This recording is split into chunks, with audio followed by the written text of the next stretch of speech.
প্রিয় শিক্ষার্থী, easy English বিডির আরও একটি লেসনে তোমাদের স্বাগত। আজ আমি যে লেসনটি নিয়ে আলোচনা করব সেটি হলো ভয়েস। আমরা জানি ভয়েস দুই প্রকার, অ্যাক্টিভ ভয়েস এবং প্যাসিভ ভয়েস। আমরা সাধারণত অ্যাক্টিভ ভয়েস থেকে প্যাসিভ ভয়েসে এবং প্যাসিভ ভয়েস থেকে অ্যাক্টিভ ভয়েসে পরিবর্তন করে থাকি। কিভাবে আমরা অ্যাক্টিভ ভয়েস থেকে প্যাসিভ ভয়েসে পরিবর্তন করব এবং প্যাসিভ ভয়েস থেকে অ্যাক্টিভ ভয়েসে পরিবর্তন করব, এগুলি নিয়ে বিস্তারিত আলোচনা করব। Let's begin.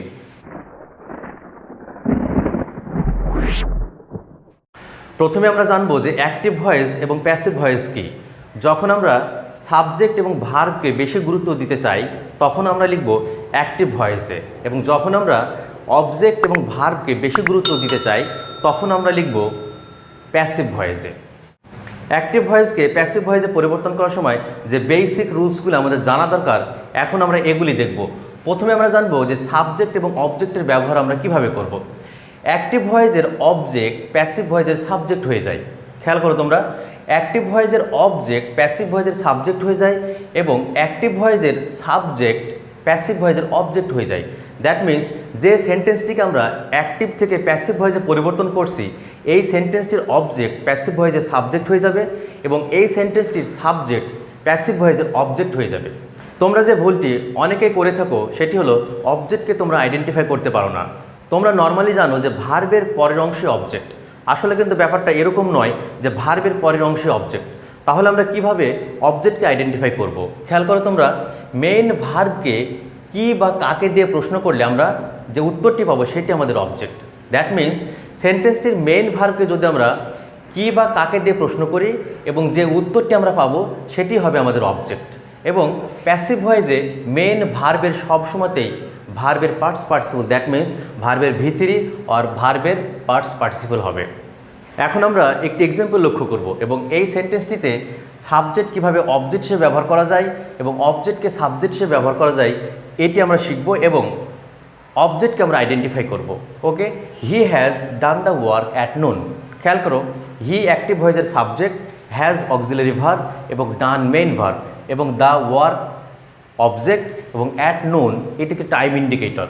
ওকে, তাহলে এই সেন্টেন্সটিতে যদি আমরা ডানকে যদি আমরা কি দিয়ে কোশ্চেন করি তাহলে উত্তর কী পাই আমরা? কি করেছে, দ্যাট মিন্স কাজ করেছে। অর্থাৎ এই দ্য ওয়ার্কটি কিন্তু আমাদের অবজেক্ট, অর্থাৎ অ্যাট নুন কিন্তু আমাদের আনসারের ভিতরে আসে নাই, দ্যাটস ওয়াই অ্যাট নুন কিন্তু আমাদের অবজেক্ট নয়।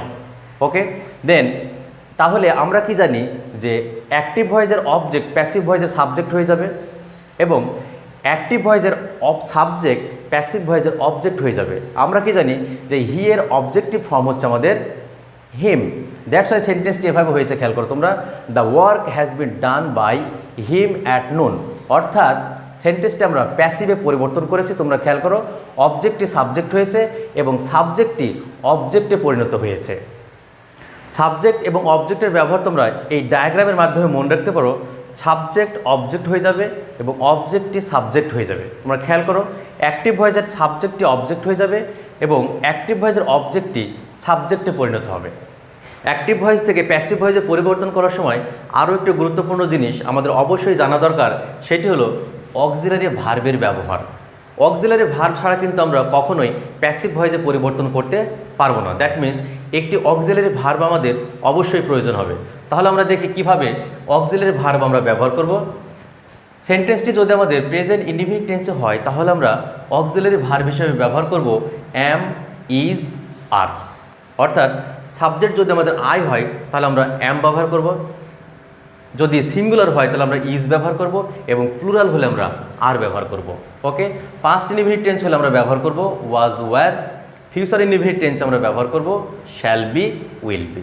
ওকে, দেন এখন আমরা দেখব যে কন্টিনিউয়াস টেন্সে আমরা কিভাবে অক্সিলারি ভার্ব ব্যবহার করব। প্রেজেন্ট কন্টিনিউয়াস টেন্সে অ্যাম, ইজ, আর সাথে একটি বিং থাকবে, that means am being, is being, are being, যে কোনো একটি ব্যবহার করব আমরা। পাস্ট কন্টিনিউয়াস টেন্সে ওয়াজ বিং, ওয়্যার বিং এবং ফিউচার কন্টিনিউয়াস টেন্সে শ্যাল বি, উইল বি, তার সাথে একটা বিং থাকবে, that means shall be, being, will be, being. এখন তোমরা লক্ষ্য করো, এইটি তোমরা সহজেই মনে রাখতে পারো। কিভাবে? আমরা যদি এই তিনটি মনে রাখতে পারি তাহলে এই তিনটির সাথে আর কিছুই মনে রাখতে হবে না আমাদেরকে, জাস্ট একটি আমরা বিং যোগ করে দেবো। That means am being, is being, are being continuous টেন্সে, পাস্ট কন্টিনিউয়াস টেন্সে was being, were being, future continuous টেন্সে shall be being, will be being. এখন আমরা পারফেক্ট টেন্সে আমরা কীভাবে অক্সিলারি ভার্বগুলি ব্যবহার করব। অ্যাক্টিভ ভয়েস যদি আমাদের প্রেজেন্ট পারফেক্ট টেন্সে থাকে তাহলে আমরা হ্যাভ বিন অথবা হ্যাজ বিন ব্যবহার করব। খেয়াল করো তোমরা, পাস্ট পারফেক্টে আমরা হ্যাড বিন ব্যবহার করব এবং ফিউচার পারফেক্ট আমরা shall have been, will have been. একটি জিনিস তোমরা লক্ষ্য করো, অর্থাৎ এইখানে আমাদের অবশ্যই বিন ব্যবহার, পারফেক্ট টেন্সে আমরা বিন ব্যবহার করব, এটি তোমরা সবসময় ভুল করে থাকো।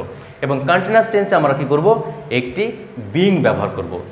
তোমরা প্রায়ই বিং এবং বিন এই ব্যবহারটি লিখতে তোমরা ভুল করো। খেয়াল করো, ভার্বের সাথে যদি আইএনজি থাকে তাহলে আমরা বিং লিখব এবং ভার্বের পাস্ট পার্টিসিপল থাকলে অবশ্যই আমরা বিন লিখব। তোমরা খেয়াল করো, ভার্বের সাথে আইএনজি বলতে কন্টিনিউয়াস টেন্স, আমাদের present continuous tense, past continuous tense এবং ফিউচার কন্টিনিউয়াস টেন্স, এখানে অবশ্যই আমরা বিং লিখব। এবং ভি3 বলতে পারফেক্ট টেন্সে আমরা জানি যে ভার্বের ভি3 ব্যবহার করি আমরা, এবং যদি ভার্বের ভি3 থাকে অবশ্যই আমরা বিন লিখতে আমরা কখনোই ভুলবো না। খেয়াল করো তোমরা, যদি সেন্টেন্সে ডাজ এবং ডু থাকে তাহলে আমরা অক্সিলারি ভার্ব হিসাবে অ্যামিজার ব্যবহার করব এবং ডিড থাকলে ওয়াজ এবং ওয়ার ব্যবহার করব আমরা। এখন তোমরা লক্ষ্য করো, অ্যাক্টিভ ভয়েসের সাবজেক্ট যদি আই হয় তাহলে অবজেক্ট হবে মি, এবং অ্যাক্টিভ ভয়েসের সাবজেক্ট যদি উই হয় তাহলে অবজেক্ট হবে আস, এবং অ্যাক্টিভ ভয়েসের সাবজেক্ট যদি ইউ হয় তাহলে অবজেক্টও আমাদের ইউ হবে। ঠিক একইভাবে দে থাকলে হবে দেম, হি থাকলে হবে হিম, শি থাকলে হবে হার, এবং সাবজেক্ট হিসাবে যদি কোনো নাম ব্যবহার করা হয় তাহলে অবজেক্ট হিসাবে সেই নামটি ব্যবহার করা হবে। তোমরা আরও একটা জিনিস লক্ষ্য করো, সেটি হলো যে টিওএ। এই টিওএ বলতে বোঝায় টেন্স, অবজেক্ট এবং অক্সিলারি। এই তিনটি জিনিস আমাদের জানা কেন গুরুত্বপূর্ণ, সেটি হলো যখন আমরা কোনো সেন্টেন্সকে অ্যাক্টিভ ভয়েস থেকে প্যাসিভ ভয়েসে পরিবর্তন করব তখন আমাদের অবশ্যই এই তিনটি টেন্স, অবজেক্ট এবং অক্সিলারি ভার্ব আমাদের অবশ্যই আইডেন্টিফাই করতে হবে। খেয়াল করো তোমরা, যদি আমরা টেন্সকে আইডেন্টিফাই করতে পারি তাহলে আমরা অবশ্যই অক্সিলারি ভার্বকে খুঁজে পাবো, এবং যদি আমরা অবজেক্টকে আইডেন্টিফাই করতে পারি তাহলে আমরা কি করব, অবজেক্টকে আমরা সাবজেক্ট বানাতে পারবো। দ্যাট মিন্স টিওএ, এই তিনটি জিনিস আমাদের অবশ্যই জানা দরকার অ্যাক্টিভ ভয়েস থেকে প্যাসিভ ভয়েসে পরিবর্তন করার সময়। তোমরা অবশ্যই মনে রাখবে টিওএ, টেন্স, অবজেক্ট এবং অক্সিলারি ভার্ব। এখন আমরা দেখব এই বেসিক রুলসগুলোকে অ্যাপ্লাই করে কিভাবে অ্যাক্টিভ ভয়েসকে প্যাসিভ ভয়েসে পরিবর্তন করতে পারি। প্রথমে যে এক্সাম্পলটি রয়েছে তোমরা খেয়াল করো, উই গ্রো ফ্লাওয়ার্স। এই সেন্টেন্সটি আমাদের লেখা রয়েছে প্রেজেন্ট ইনডিফিনিট টেন্সে। খেয়াল করো তোমরা, প্রেজেন্ট ইনডিফিনিট টেন্সে লেখা রয়েছে আমাদের।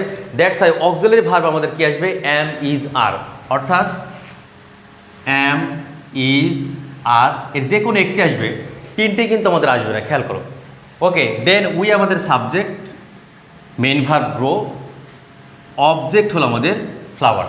আমরা কি জানি অবজেক্ট আমরা কিভাবে খুঁজে বের করব, মেইন ভার্বকে কি বা কাকে দিয়ে প্রশ্ন করলে আমরা অবজেক্ট পাবো। তাহলে কি উৎপাদন করে, ফ্লাওয়ার উৎপাদন করে, অর্থাৎ অবজেক্ট কিন্তু আমরা পেয়ে গেছি। তাহলে অবজেক্ট যেহেতু সাবজেক্ট হয়ে যাবে flowers, then auxiliary verb, flowers plural হওয়ার কারণে অক্সিলারি ভার্ব আর এবং মেইন ভার্বের অলওয়েজ ভি3 এবং বাই আস। এখন এই আস কীভাবে হয়েছে খেয়াল করো তোমরা, যেহেতু অ্যাক্টিভ ভয়েসের সাবজেক্টে আমাদের উই ছিল, উই এর অবজেক্টিভ ফর্ম হচ্ছে আমাদের us, that's why by us. আমরা আরও একটি এক্সাম্পল লক্ষ্য করি, they play football in the field. এই সেন্টেন্সটিতে আমরা টেন্স, অবজেক্ট এবং অক্সিলারি ভার্বকে আমরা আইডেন্টিফাই করব।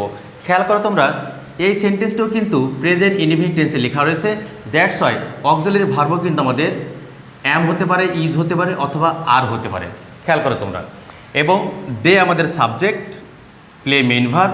এখন অবজেক্ট কোনটি হবে খেয়াল করো, ভার্বের পরের অংশ ফুটবল ইন দ্য ফিল্ড পুরোটাই কি অবজেক্ট হবে না।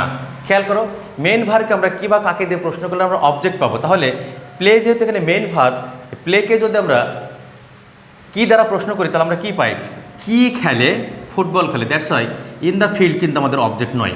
যেহেতু আমরা অবজেক্ট পেয়ে গেছি, সাবজেক্ট পেয়ে গেছি, অক্সিলারি ভার্ব পেয়ে গেছি, প্যাসিভ কী হবে খেয়াল করো তোমরা, ফুটবল, অবজেক্টই সাবজেক্ট হয়ে গেছে।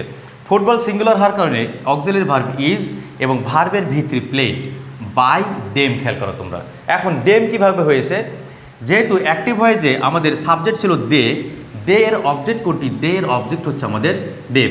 দ্যাটস ওয়াই বাই দেম এবং বাকি অংশ ইন দ্য ফিল্ড সরাসরি বসে গেছে।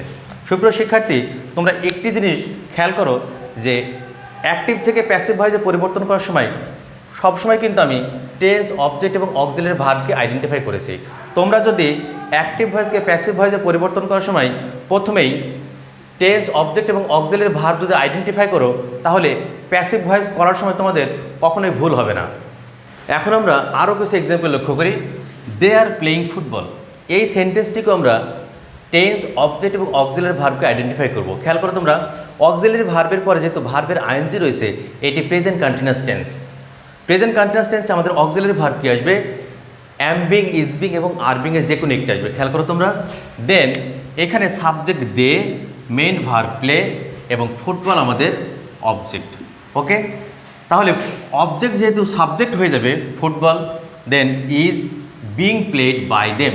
খেয়াল করো তোমরা, তোমরা যেটি সবসময় ভুল করো যে বিং লিখতে তোমরা ভুল করো, অর্থাৎ ভুলে যাও।